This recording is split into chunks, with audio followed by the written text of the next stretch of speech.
سے یہ جو فرقہ پرستی ہو رہی ہے، سیاست پرستی ہو رہی ہے، جو عوام اور فوج کو ٹکرا کر پاکستان کی بنیادوں کو کھوکھلا کیا جا رہا ہے،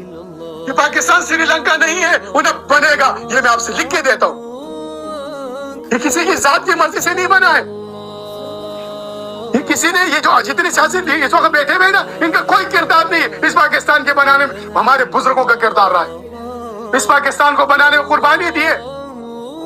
ہندوستان سے آنے والے مسلمانوں نے قربانیاں دی ہیں، اپنی بچوں کو، اپنی بیویوں کو، اپنی اولاد کو قربان کیا، کٹوایا، شہید کیا ہے، اس شہیدوں کا لہو رنگ لائے گا، اور انشاءاللہ تبلیغ و جہاد کا یہ جو جولان کا ہے پاکستان، اس سرزمین پہ اسلام کی نشات ثانیہ کا، نظام خلافت کا، حضور نبی کریم صلی اللہ علیہ وسلم کے عقیدہ ختم نبوت کا محافظ بن کر اس زمین پر عدل و انصاف کو قائم کر کر خلافت علام راج نبوت کو قائم کرنے کے لیے حضور کے وعدے تخذ الہند کو تکمیل تک پہنچا کر اس زمین پر دوبارہ وہی خلافت علام راج نبوت کا قیام کرے گا۔ یہ پاکستان کی فوج اور یہ پختون امام مہدی علیہ السلام کے لشکر کے سپاہی ہے، ہم سب نے مل کر یہ چیز کو اٹھنا ہے۔ میری درخواست ہے جتنے بھی امت مسلمہ کے مخیر حضرات ہیں، امت مسلمہ کے ہر فرد سے میری اپیل ہے، آئیے اس فقراء کے اس پیغام کو سمجھیے اور سمجھ کر اس امت تک پہنچانے کے لیے، حضور کی ہم کو قائم کرنے کے لیے متحد ہو کر اس انتشار کو ختم کر کر رواداری اور انصاف کو قائم کرنے، مساوات کو قائم کرنے، عدل کو قائم کرنے، اس زمین پر اعتدال کو لانے کے لیے